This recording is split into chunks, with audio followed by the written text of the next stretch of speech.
My name is Muhammad Usman Amjad, and I am working as Head of Business Administration in one of the fast paced German multinationals in Pakistan.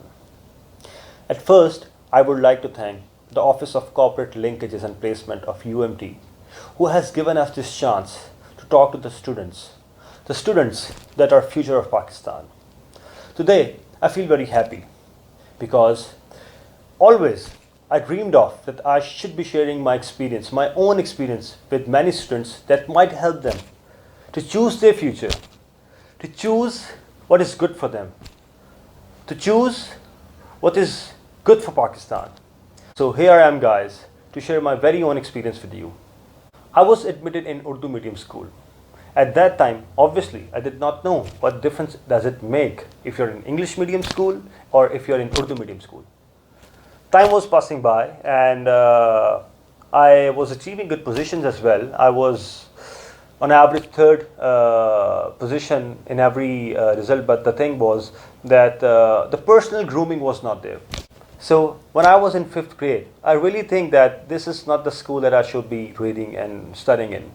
So I asked my parents that we should be looking for some good schools, obviously, because the thing is, I actually belongs to a Sheikh family, and in Sheikh family, mostly parents, they do believe that our son will study up to some extent, and then we'll take him with us in the business. I was having a good acumen of business as well, because everyone at my home was a businessman. My uncle, my father, my grandfathers. So the business element was there, but obviously I need to polish it. I need to polish it with the good educations and communication skills. So I just started by convincing my parents that we should change the school. So we just shifted to the new school, and everything was changed for me from that time. Environment was very good. The friends were really very supportive, and I know one of my friends who really supported me a lot to cover up all the syllabus that I've missed, because I was admitted a little late in my class in grade 6. My position was improving in that period. I was working very hard, and the teachers were convinced that I'm a hardworking student.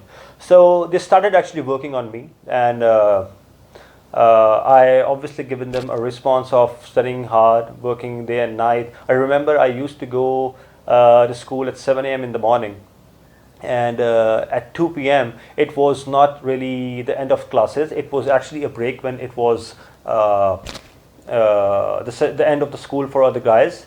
We actually used to get a break for 15 minutes break, and then we had to come back to our classes to study till 4 p.m. in the evening.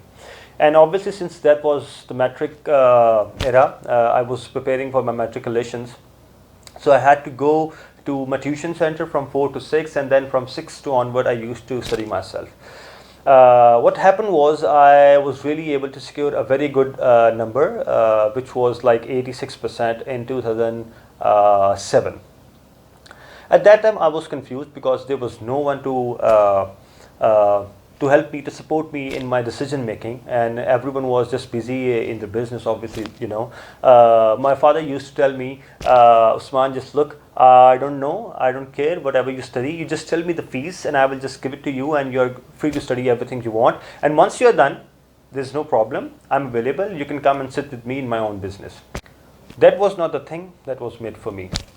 After passing my matriculation exam, I really felt that there should be something, because it always starts with knowing yourself.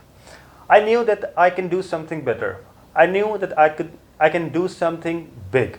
So after passing my school, I could have achieved very good numbers in FSC as well. And in fact, I started FSC classes before even the college start, because I have heard that in government college, usually all the students that come have finished their syllabus altogether, and they're just sitting in the classes and giving the test and all that. So I actually started Jameel Academy to start studying the FSC course, and it went very well. At that time, I did not really qualify for GC merit, and it closed as 732 and I was 710. It was far behind the required target, the required numbers, and I felt honestly really very bad that I did not go into GC. That was my dream. I also tried in FC College, but FC College were fine. My name was there in the list, but I thought that if GC is not there, I am not going to FC anyway. Someone from my school just recommended that if you're having a business background, then commerce is a good thing for you.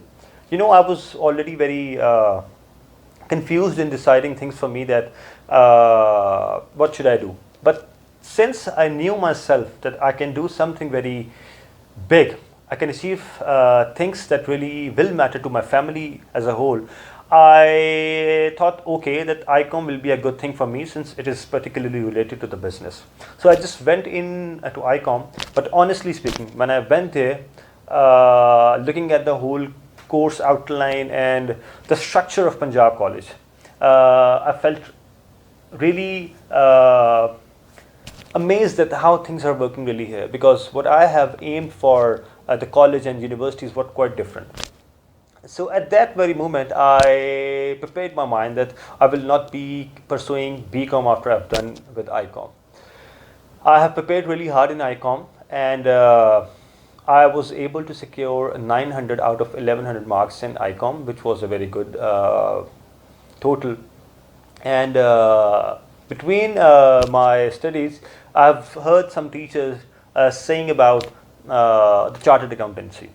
At that time, obviously, I was not really serious about pursuing the chartered accountancy, because I've already heard that it is quite difficult, and people are married and they're having kids and they are not just qualifying it. So it was not my thing, honestly. But then after completing ICOM, I really thought that what should I be doing if I'm not doing anything else than chartered accountancy. BCom was one option. FSC, I've already quitted it. So there was not really a thing that I can do, and I said that, okay, let's do a little search about chartered accountancy. So I actually started working on it. I went to the college and I just asked the details, and since my numbers were good, entry test got exempted and one paper was also exempt for me. So I have started working in two modules. There were actually 4 modules in CA Inter. So in module A and module B, I just combined these two modules and I just started studying. Alhamdulillah, I got passed in the first attempt in module A and module B combined, and then I appeared in module C and then module D, and alhamdulillah I qualified in all papers in first go. In all that scenario, what I am trying to emphasize is that knowing yourself is very important. I actually knew that I can do something better, I can actually do something bigger. Chartered accountancy was always a very big thing, that whenever someone hears, he said chartered accountancy, even people say me nowadays, are you qualified? I mean, you're just in your 30s and you're still we don't believe that you're qualified. So this was a thing that I have in my mind as well, that accountancy is something that is really difficult, and people just not just qualify, they just stay in there for the rest of their lives and they just don't qualify, and when they get out without qualifying, it is really embarrassing for them, I know. And I fear that thing as well when I was starting it, that what if I do not qualify by any time? What if I have to make a decision whether I will be continuing my chartered accountancy, or I really need to get married and make my family and just support my family as well. But that was the fear that I have in mind. But I think everyone have that fear, But the thing is, if you're really trusting Allah, if you really have a positive feeling that you're putting your hard work, and it is Allah who will just support you and who will just take you through every hardship, I think things come much easier for you. It wasn't stopped there. It was only CA Inter. The bigger part was after it. It was CA final examination. And what was the scheme for CA final examination? After passing CA Inter, we normally go to the firm and we have to spend like 3 or 3.5 years, depending. If you pass in first attempt, you will be spending only 3 years. And if you don't really pass in first attempt, you have to have 3.5 years completed to get your articleship certificate. Because clients in the morning, we used to do audit all the time from 9 to 6 p.m. and then it was classes, and then I used to study for myself as well. At that time, what I did wrong was that I should be focusing on those things that are important at first, and then I should be focusing on those things that are not really important. Since my strategy was not correct at all. I did not study to pass the examination. Actually, I was studying to cover the course. Out of 4 papers, I only passed one, and I got failed in 3. One thing is very important that I should share with you guys. If you're positive, you will somehow reach your destination. There will be many hardships, but that doesn't really mean that you cannot go there. I passed my final examinations, so it took me some time to go there, but when I reached there, the view was fantastic. So one day, my friend came and he just told me about an opportunity in one of the healthcare sector that I'm currently working in, that they have an opportunity of business administrator. At first I said that since I have no experience and it is very hard for me to get in there without an experience. One of my friends insisted that you should actually be trying for that opportunity and let's see what happens. I actually go there and my boss actually asked me that in your CV all I can see is that you are just an accountant. I'm giving you a business post and will you be able to perform your duties in it? From all the scenario that he explained, I really believe that this was something that was really made for me. I actually told him that since he was talking about the business thing and I belongs to a business family as well, so these are the things that is really into my blood, and from that day till now, I believe there was not a single day when he actually regretted his decision of hiring me as a business professional for that particular post.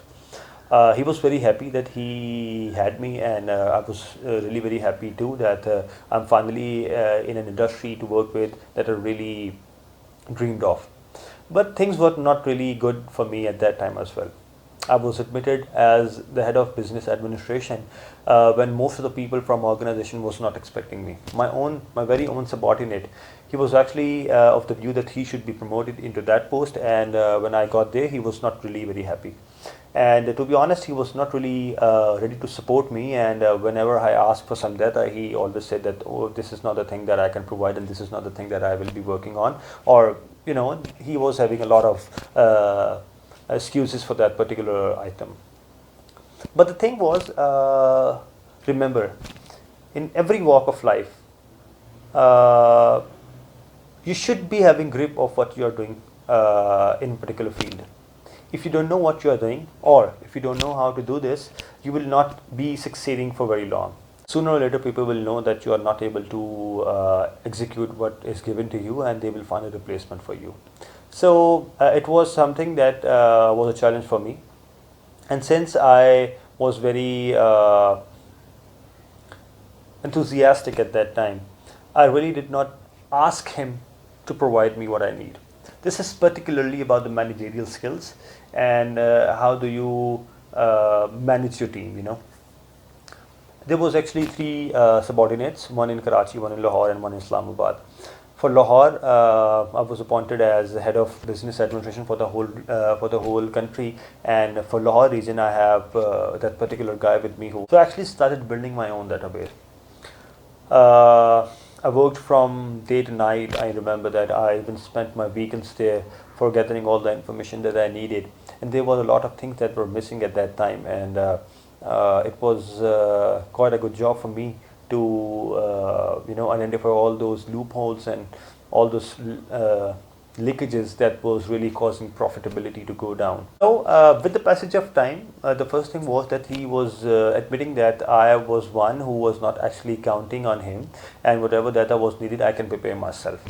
And the second one was, I knew that he was not very fair at that time with me, but I did not really show it off to him, and I did not use my managerial card to just press him and just ask him to work for me, or just just do whatever I want. No, that was not the thing.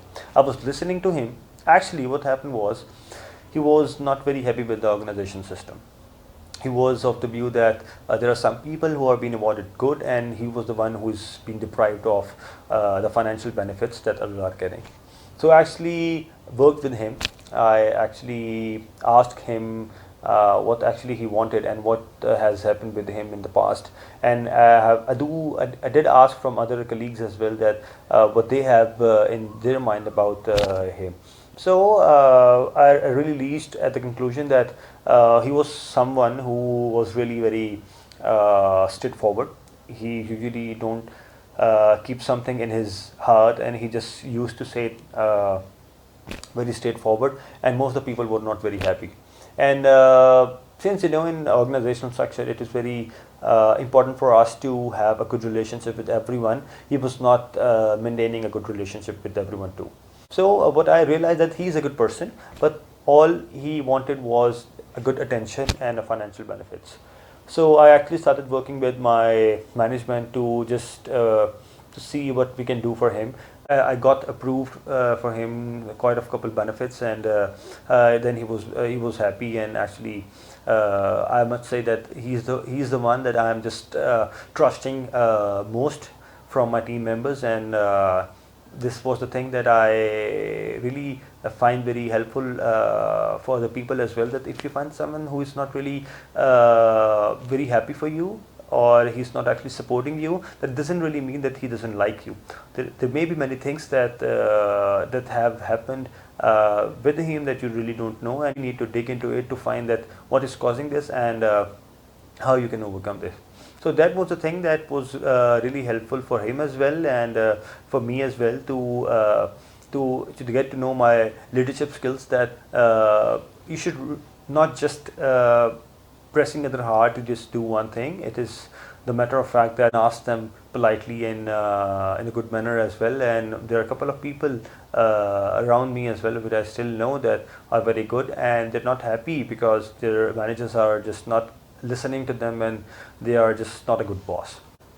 So when I was done with that particular issue that I had, there was time for me as well to grow up. My management was asking me that you're working good, but since you are having a collaboration with the management, with the regional management, you should actually be working on your personal growth as well. Since I was not admitted into English medium school, and I was always was not really confident about my presentation skills, I really thought that this is something that I might be failing in. But then, this is something that I must say that it is hardworking and believing in yourself. That if you know that you can do this, and if you keep on pursuing that particular thing, there's nothing that you cannot do.